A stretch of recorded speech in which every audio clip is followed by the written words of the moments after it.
Hello, welcome to the Lone Show. I'm your host, John Malone. In this episode, I don't have any regulars because we're going through a transition period, you might say, but depending where you're watching this, all thanks to you know who, we'll get there in the end. As for our guest, she's from South Florida, she's an author, and, well, what she's written recently is quite the achievement to most people. And we're going to discuss just that. Ladies and gentlemen, I give you Ray Nolis. Hi, thank you so much. Oh, I'm already flattered. Anytime. So, how's life? Really good and really busy. Happily, I've had quite a run of luck or good fortune with writing, which is really exciting. But I also work full time and I'm a mom, so lots and lots going on at once. But no complaints, just busy. Okay, sounds good. And tell me about your recent book you've just written. Sure. So it's my debut novel. It's called The Stradivarius, and it is a modern and queer retelling of Gaslight, which was a play written by Patrick Hamilton. It was made into a couple of films, I want to say in 1938 and again in 1944. Hopefully, I'm remembering those dates correctly. And it is where we get the term gaslighting from in the common vernacular. Okay. And what comes to your head when you thought of that idea and thought, you know what? I feel like I want to write this kind of story. Like what encouraged you to write this book? Yeah. So, I've worked in mental health and substance use for about 10 years now. And a big part of that time was working with folks who had unusual experiences, maybe seeing things that other people weren't seeing or hearing things that other people weren't hearing. So originally, I sort of wanted to write from the perspective of someone who is having unusual experiences. So that was like my original premise. But the more I thought about it, the idea kind of evolved. I was involved in an emotionally abusive relationship in my past that involved gaslighting. And at the time, you didn't hear that term very much or at all. It's pretty common to hear it now. But I had to do a lot of internet digging to even find the term gaslighting to figure out what was going on. So over time, the ideas sort of blended together. And the Stradivarius is a bit of a love letter to myself. From that sort of traumatic experience. And I hope it's also a bit of positive representation for folks who may be living with, schizophrenia or a similar challenge. Yeah, and some positive representation for them because there's a lot of negative representation of those kinds of experiences. And I won't give away any spoilers, but if you've read the work, I think you'll see what I'm referencing. Okay, I can see that. So, what inspired you to become an author? So this is sort of a silly story. I've always been interested in writing, so I'll start there. I wrote some short stories and things in high school, but I'm in recovery from addiction, so I had quite a winding road in my life, and got away from writing or anything like that during that challenging period in my life. But I sort of came back around to the idea when there was this movie on Hulu called Shirley, centering obviously an author. And it's silly, but I watched this movie and I just said, I'm going to write a book. I'm going to finally do it. And I did. And it wasn't the Stradivarius. The first book I wrote is in a drawer and will never see the light of day. But the Stradivarius is the second book I wrote. And that's sort of what kicked it off many years later. All right then, very good. And are there like any other ideas or any future books you're about to write or in the process of writing? Yeah, great question. So I'm not working on any long works right now. I do have a novella coming out in November called Merciless Waters. It's a sapphic folk horror novella set on a pirate ship that I'm really excited about. It's coming out also with Brigade's Gate Press as part of our sapphic horror series. And that's something I'm doing with April Yates, who also has a novella called City of Snares. And after that, we co-wrote a novel together called Lies That Bind. So that will be coming out as part of that series as well, which is really exciting. And the fourth leg of that series is an anthology that we're co-editing called Scissor Sisters, and it's an anthology of sapphic villains.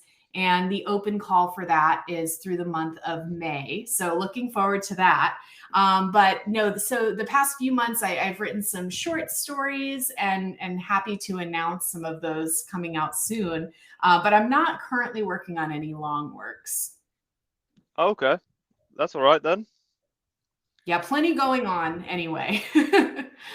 Okay, cool, cool. So, if you could live anywhere in the world, where would it be? Oh gosh. So I think I sort of fantasize about living somewhere kind of rural and quiet. I joke with my wife that my goal is to live in the house in the Haunting of Bly Manor. And I am fully aware that's not a real place and was not even shot in England, I believe.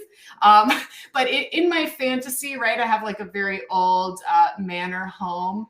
I don't know how I maintain the home because I'm certainly not spending my time doing that, but definitely somewhere quiet. I'm an introvert, and I would love to live somewhere quiet and peaceful and beautiful.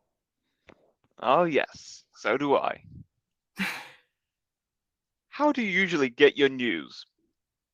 Oh, I try to stay away from the news. I find it depressing. I used to read my news app every morning when I woke up, and I found that it put me in a bad state of mind. So I'm embarrassed to say the only news I get is sort of accidentally through social media.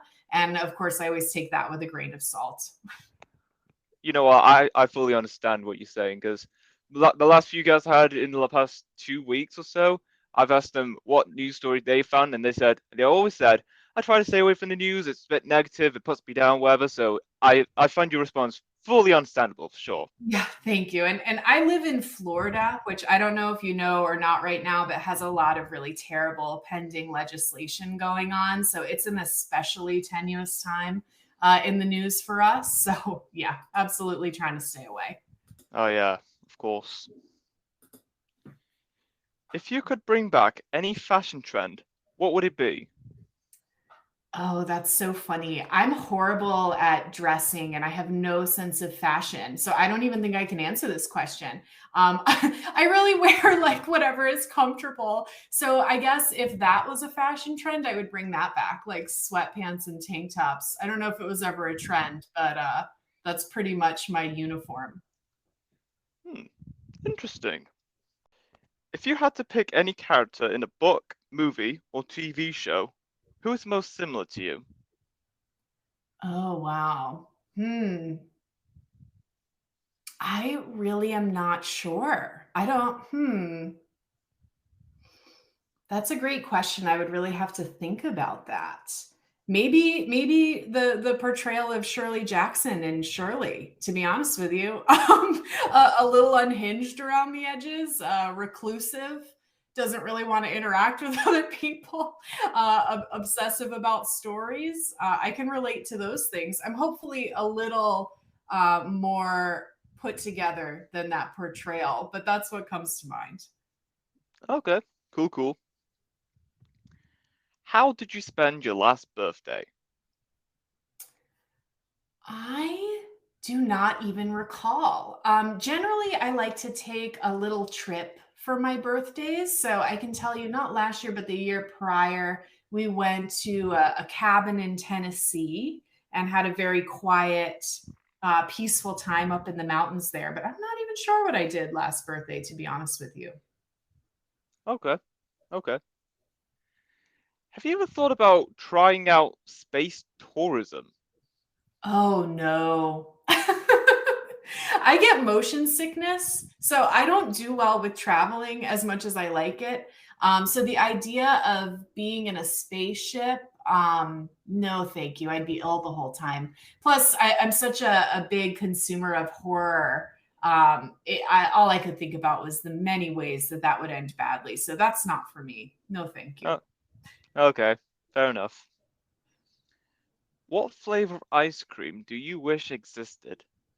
Do I wish existed? I really like mint ice cream, but I wish it had a little more pizzazz to it. So maybe mint with like a mint and cookies and cream combo would make me happy. Oh, that sounds delicious. Thank you. You're welcome. What's the best thing you've ever bought off Amazon? Oh, this is gonna sound really stupid. But a while back we bought Velcro strips. So you can just put them anywhere, but I found them to be the most delightful thing. And they're like $5. You can attach anything to anything with these Velcro strips, and it's been absolutely delightful. So I'm gonna say for joy per dollar ratio, it's gonna be Velcro strips. Okay. Actually sounds pretty useful. I had quite a bargain too. I really recommend it. All right. You already recommended me enough. Do you like spicy food? I love spicy food. In fact, I put hot sauce on my pizza.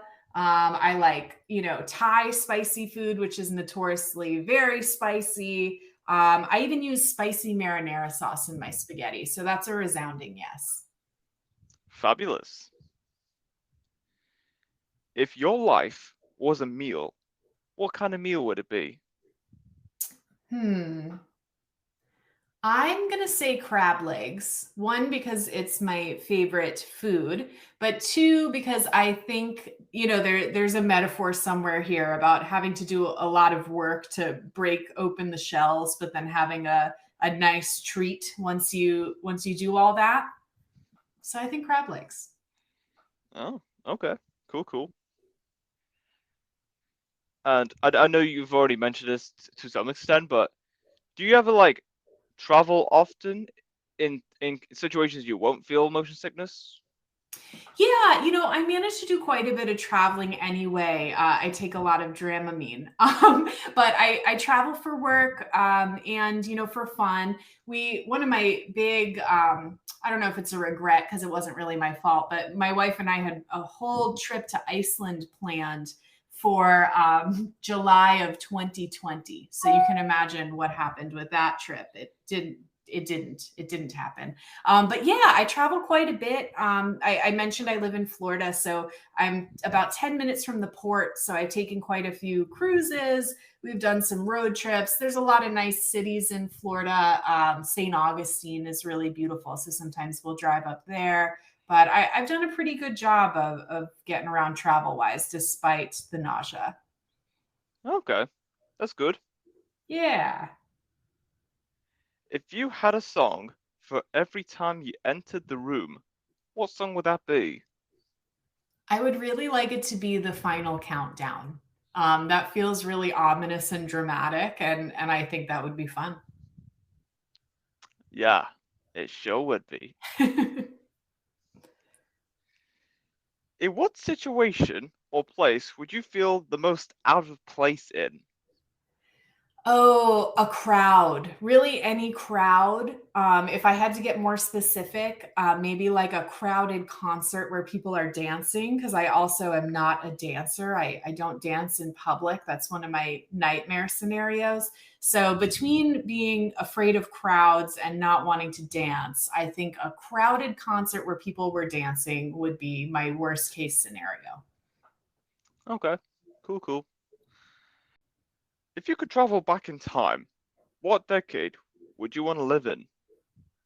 I've been really interested in the early 1900s lately, and maybe it's partially because that is the setting of the novel that I mentioned that I co-wrote with April Yates. But I think that would be cool, the Edwardian period. Um, That would be a fun one. It's hard to think of time travel hypotheticals as a queer woman because it's not been great for us throughout history.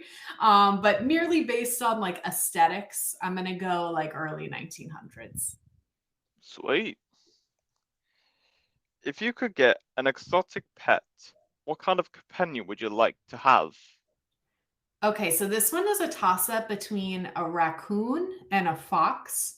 Raccoons just have these wonderful little hands that I would really like to, pass snacks to. I think that would be really wonderful.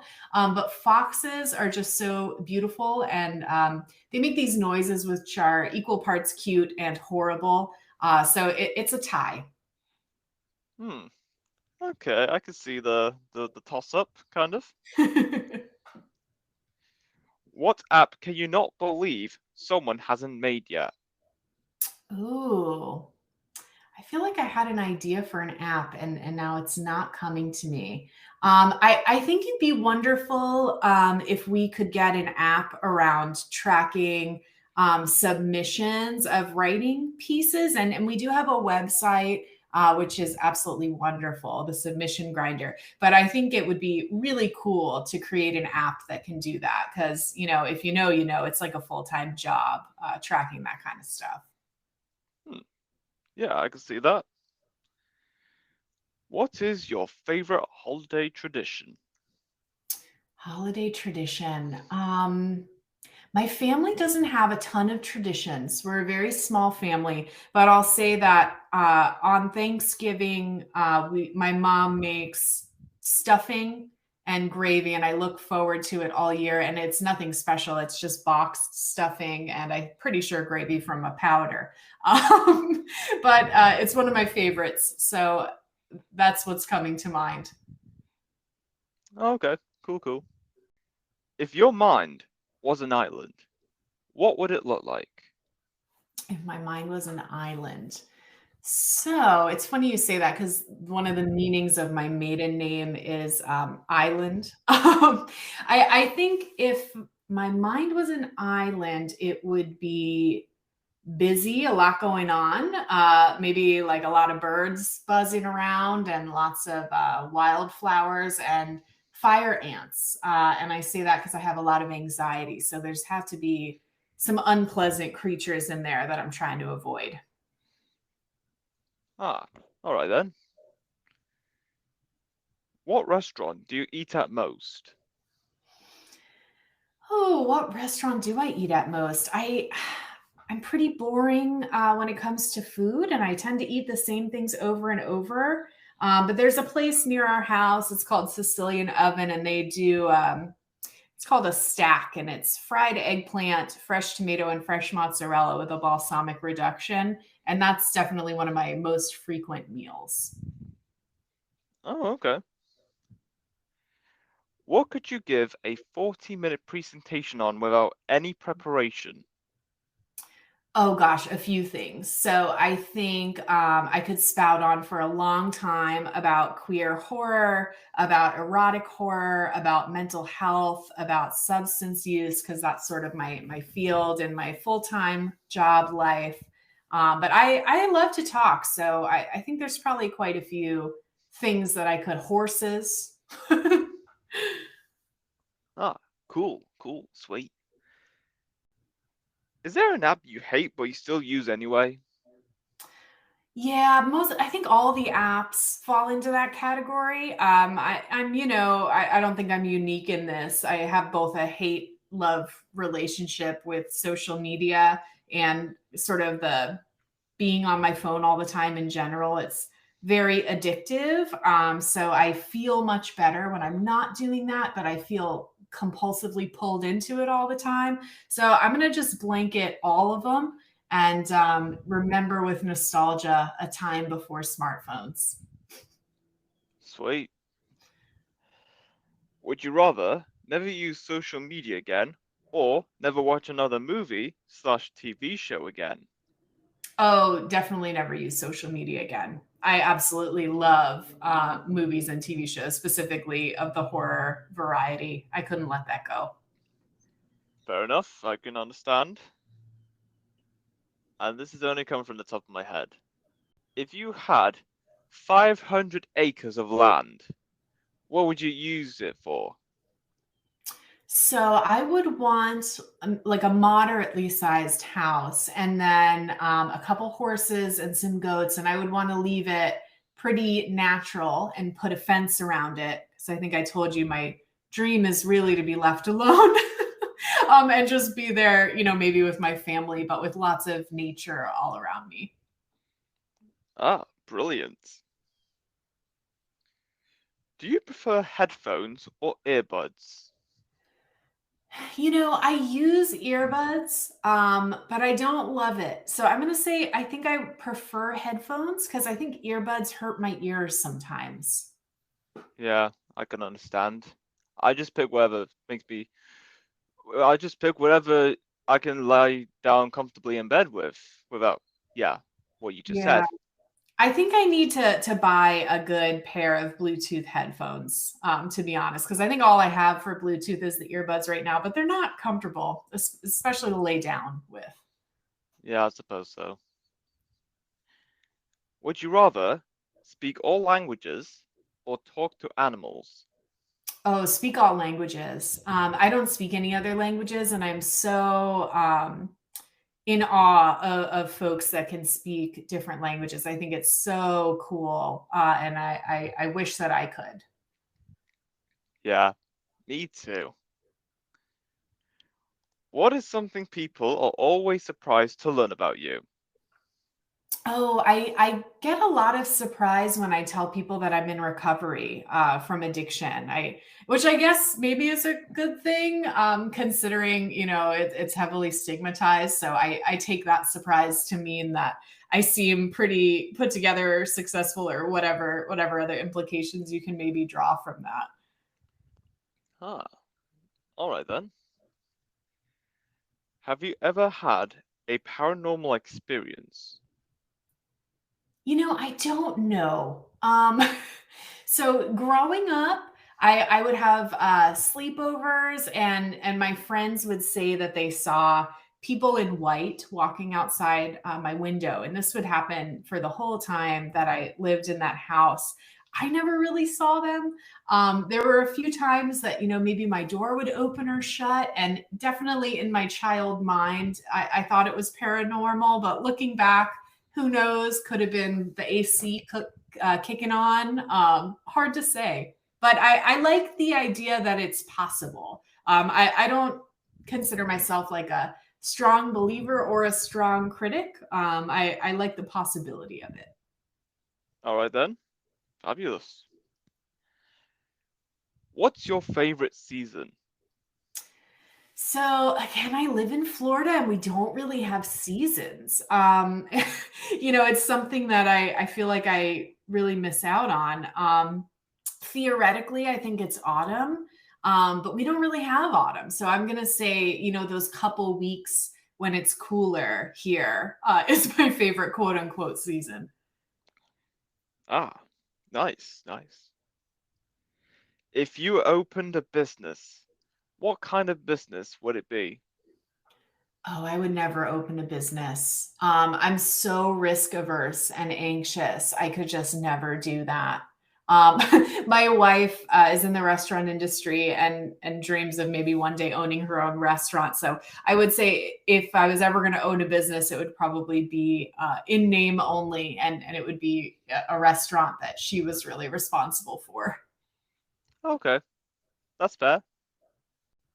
If you have 5 minutes to draw anything, what is the best drawing you can make?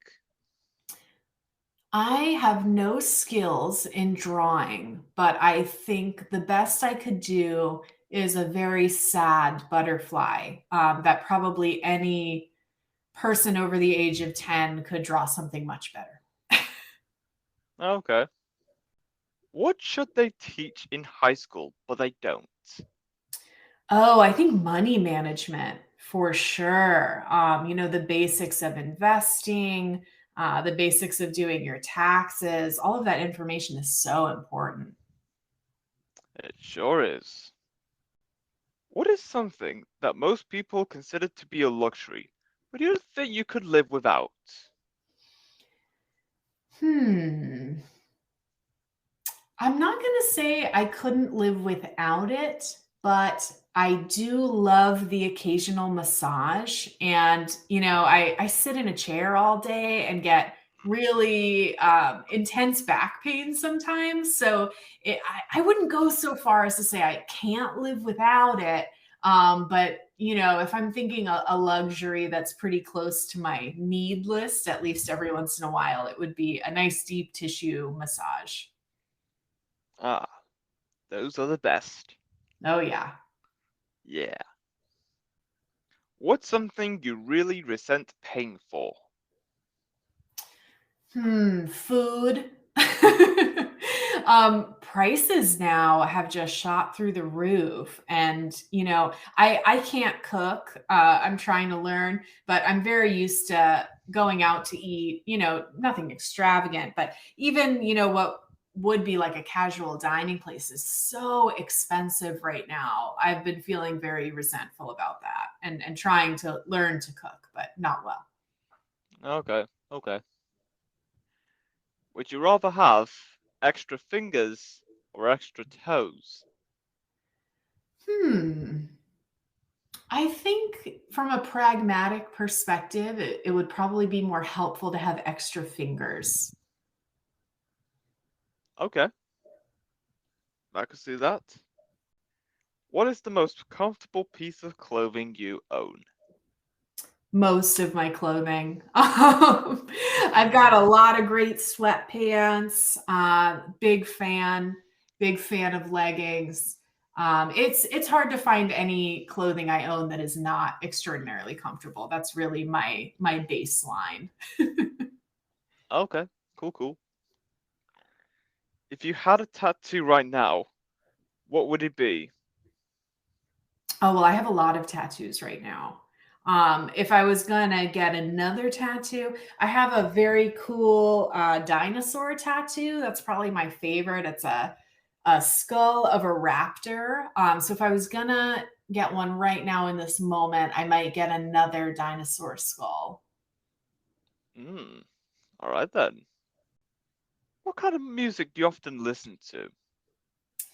I really enjoy alternative music, and I'm not sure how to better define it than that. But somewhere in the pop to rock range, sort of skewing indie or alternative. Hmm, all right then. Interesting. Who has been the funniest person you've ever met? Oh, the funniest person I've ever met. My dad is very funny. I think I got a lot of sense of humor from him, and I grew up with a few people who then went into acting. They were also very funny, sort of physical comedy type people. But I've been blessed to know a lot of people with a great sense of humor.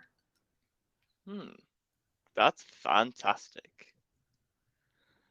And that is all we have for this episode. It was great having you here, Ray, talking about your debut novel and your upcoming works and everything else. It's been fabulous. Thank you so much for having me. Anytime. And until next time, stay tuned for more.